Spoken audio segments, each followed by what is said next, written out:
जब मैंने जिया खान की डॉक्यूमेंट्री डेथ इन बॉलीवुड के बारे में पढ़ा तो अचानक मेरे ज़ख्म ताज़ा हो गए और मुझे याद आया कि कैसे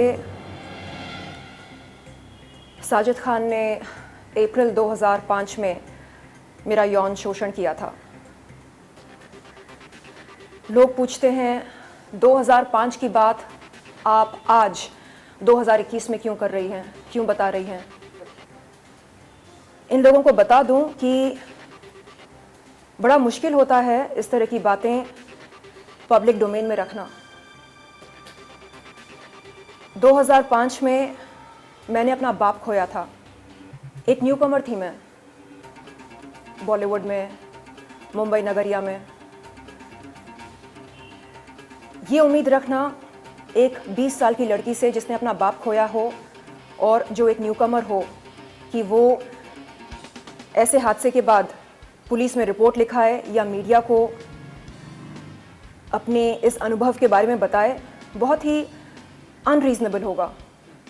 कुछ साल पहले तक खुद को ही कसूरवार ठहरा रही थी इस बात के लिए।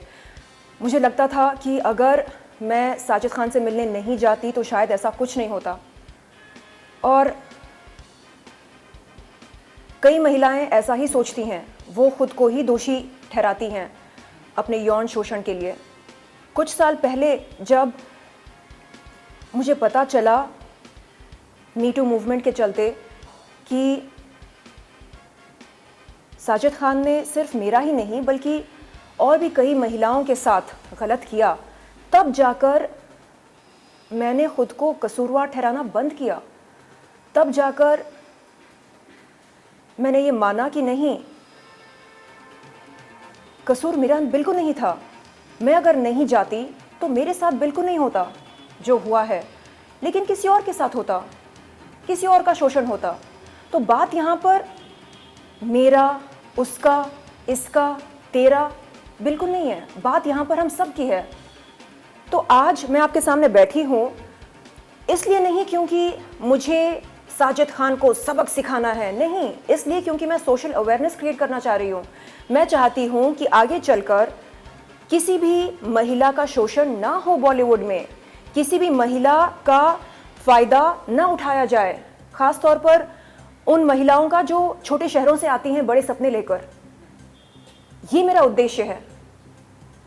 2005 मेरे लिए एक बहुत ही दर्दनाक साल रहा। मैं शायद 20 साल की थी और अचानक मेरे पापा गुजर गए। आंध्र प्रदेश के सुनामी विक्टिम्स का इलाज करते करते मैं अपने पापा की चहेती हुआ करती थी। एंड उन्हीं दिनों साजिद खान का कॉल आया था। उन्होंने कहा कि आपसे मिलना है, एक फ़िल्म करनी है आपके साथ। मैं बहुत खुश हुई ये सोचकर कि उनके साथ काम करने का मुझे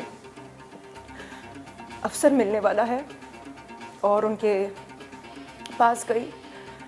लेकिन कभी दिल में ये डाउट नहीं आया था कि शायद मेरा शोषण होगा। नहीं, अगर ऐसा डाउट आया होता तो शायद मैं बिल्कुल नहीं जाती। उनसे मैंने बताया भी था उनसे मिलते ही कि ऐसा ऐसा है। कुछ ही दिन पहले मेरे पापा चल बसे। मुझे लगा शायद थोड़ी बहुत सहानुभूति मिलेगी, लेकिन नहीं।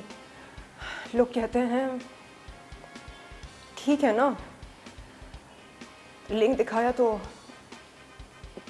क्या बुरा किया। आप अंग प्रदर्शन करती हैं, आप सेक्स सिंबल हैं, आपके लिए बहुत आसान होता होगा किसी का लिंग अपने हाथ में पकड़ना। एडल्ट कंटेंट क्रिएटर मैं अब बनी हूँ। 2005 में मैं केवल एक महत्वाकांक्षी अभिनेत्री थी, एक एस्पायरिंग एक्ट्रेस थी। और चाहे महिला जो भी हो, एक अभिनेत्री हो या एडल्ट कंटेंट क्रिएटर हो, बाजारू औरत हो, वैश्या हो, डांसर हो, सिंगर हो, रैपर हो, आकर्षित हो या आकर्षित ना हो, माल हो या माल ना भी हो, तो किसी का कोई हक नहीं बनता कि वो अपना लिंग उसके हाथ में पकड़ा दे। ये जो माइंडसेट है लोगों की, जिसके चलते वो ये सोचते हैं कि चलता है, नहीं चलता है। यदि एक अभिनेत्री एक निर्देशक से मिलने जा रही है और निर्देशक फिल्म की कहानी सुनाते सुनाते अचानक अपने लिंग का प्रदर्शन करता है और अभिनेत्री से कहता है, छूकर देखो ना और बताओ कैसा लगता है, तो ये मेरे ख्याल से एक्सेप्टेबल नहीं है और होना भी नहीं चाहिए। आप खुलकर बोलो कि देखिए, मुझे आपके साथ संभोग करना है, मुझे आपके साथ शारीरिक रिश्ता रखना है, संबंध बनाने हैं, मुझे अपना लिंग आपको दिखाना है, अपना लिंग स्पर्श करवाना है। खुलकर कहो ये बातें और फिर देखो इसका अंजाम क्या होगा। आप फिल्मी प्रलोभन देकर हम कलाकारों को अपने पास बुलाते हो और अपनी स्वार्थ सिद्धि करते हो, ये गलत है। आज मैं यहाँ पर बैठी हूँ ज्ञान बांटने नहीं, प्रवचन देने नहीं, सिर्फ और सिर्फ ये बोलने के लिए कि बॉलीवुड के तौर तरीके अगर मुझे बहुत पहले समझ में आ चुके होते तो शायद मेरा अनुभव कुछ और होता।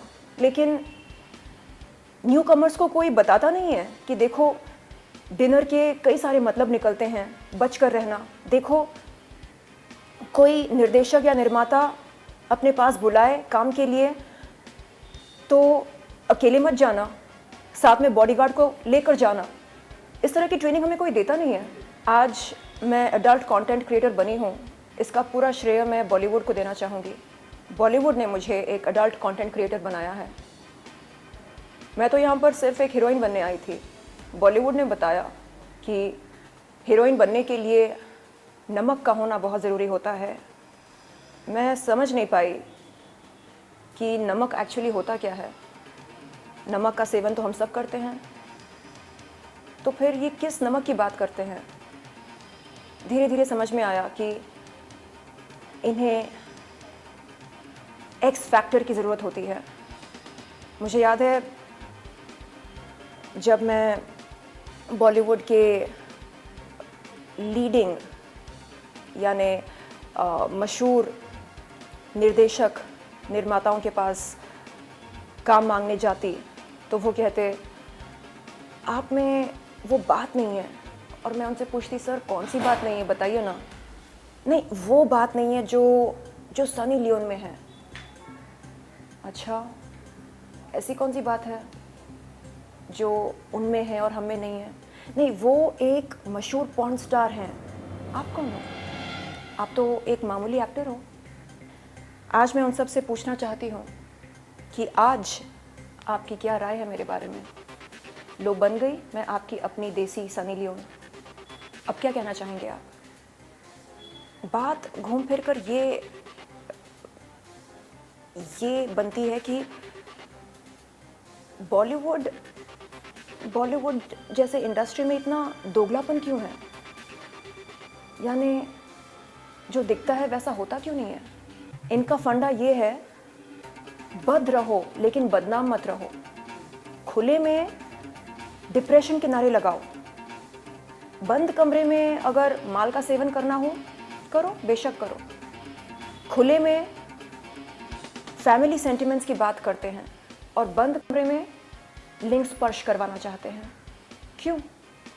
जो काम आप बंद कमरे में करना चाहते हो उसकी चर्चा करो खुले में, लेकिन नहीं, बद रहो लेकिन बदनाम मत रहो। ये इनका फंडा है। मेरा फंडा बहुत ही अलग है, इसके विपरीत मेरा फंडा है। बदनाम होना मंजूर है लेकिन बद रहना बिल्कुल मंजूर नहीं है।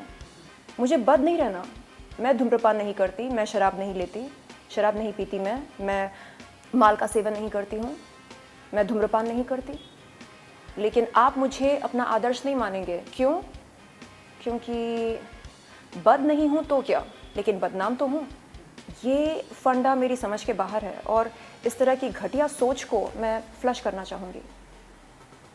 मेरा ये मानना है कि जब माइंडसेट चेंज होता है तब हृदय परिवर्तन होता है, तब पर्सनालिटी में निखार आती है, बदलाव आता है। मैं चाहती हूँ कि बॉलीवुड का जो कलेक्टिव माइंडसेट है उसमें बदलाव आए। ये जो सेंस ऑफ एंटाइटलमेंट बॉलीवुड में एग्जिस्ट करता है, ये ख़त्म हो जाए। इन्हें लगता है कि हम इनके बाप की जागीर हैं।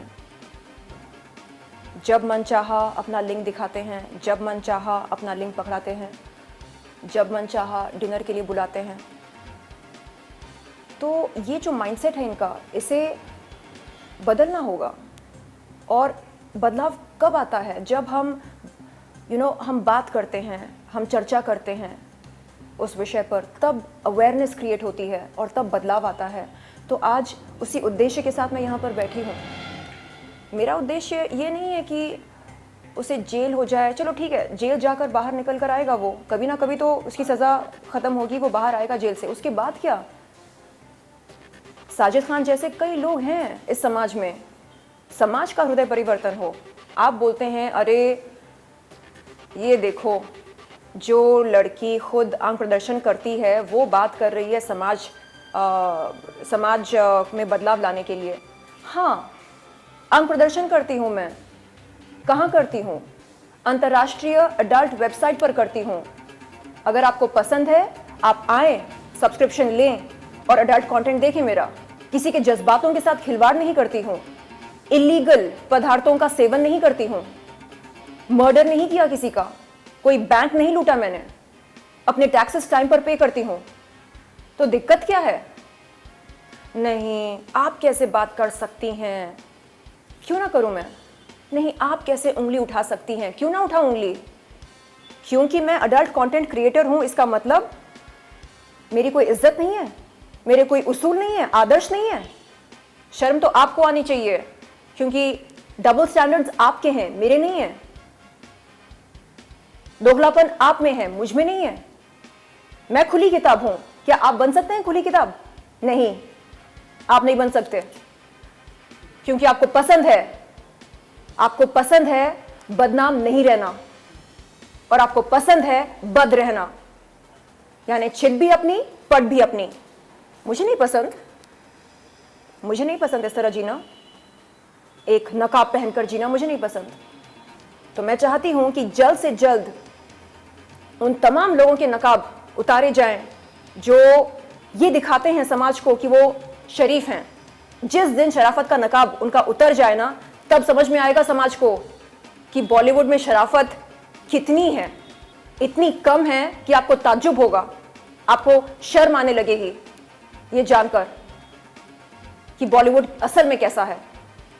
मैं यहां पर बैठी हूं बॉलीवुड को बदनाम करने के लिए नहीं, मैं यहां पर बैठी हूं सोशल अवेयरनेस क्रिएट करने के लिए, ताकि आने वाले न्यू कमर्स के साथ शोषण ना हो।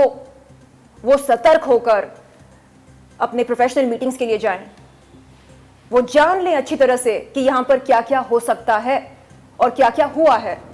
तांडव देखी मैंने, और ऐसे कुछ सीन्स हैं तांडव में जिनमें हिंदू देवताओं का मजाक उड़ाया गया। मैं मानती हूँ कि मनोरंजन के लिए किसी भी धर्म के देवता को या देवी को हमें उनका मजाक नहीं उड़ाना चाहिए। यानी मनोरंजन के लिए क्या आप ऐसा करना सही समझते हैं? मैं नहीं समझती। देवी देवताओं का मजाक उड़ाना ज़रूरी नहीं होता, तो कृपया ये काम ना करें। फ्रांस में किसी टीचर ने मुसलमानों के प्रॉफिट को मुसलमानों के प्रॉफिट का एक कैरिकेचर बनाकर प्रेजेंटेशन दी अपने क्लास में, तो उसका गला काट दिया गया था। आप समझ सकते हैं कि टॉलरेंस नाम की चीज़ ही नहीं है वहाँ पर। लेकिन हमारे देश में देवी देवताओं का अपमान होता है और हम चुपचाप सहते हैं। क्यों? क्योंकि हमें सिखाया जाता है कि हम सहन शक्ति जो है, अपनी सहन शक्ति को बढ़ाएं और हम जिएं और जीने दें, हमें ये सीख दी जाती है। तो क्या हमारी अच्छाई का फ़ायदा उठाया जा रहा है? बेशक उठाया जा रहा है। और अब समय आ गया है कि हम बताएं इन लोगों को कि देखिए, अब आप हमारी अच्छाई का फ़ायदा नहीं उठा सकते। अगर आप वार करेंगे तो हमें पलटवार करना पड़ेगा। आप हमारे सेंटिमेंट्स के साथ इस तरह खिलवाड़ नहीं कर सकते। बस इतनी सी बात है। आज America, the United states of America इतिहास रचाने वाला है और मैं बहुत खुश हूँ। सारे अमेरिकन्स के लिए मैं ढेर सारी शुभकामनाएं देती हूँ, जो बाइडेन जी को, कमाला हैरिस जी को। जहाँ लीडरशिप की बात होती है वहाँ पर हम सब ये मानते हैं कि एक अच्छा नेता वही कहलाता है जो समझदार हो, जो स्थिर हो, जो सुलझा हुआ हो, ना कि जो महामूर्ख हो। तो ये बड़े गर्व और बड़ी खुशी की बात है आज अमेरिका के लिए, जो उन्हें एक सक्षम, स्थिर और समझदार, सुलझा हुआ इंसान मिला है, एक नेता के रूप में, प्रेसिडेंट के रूप में।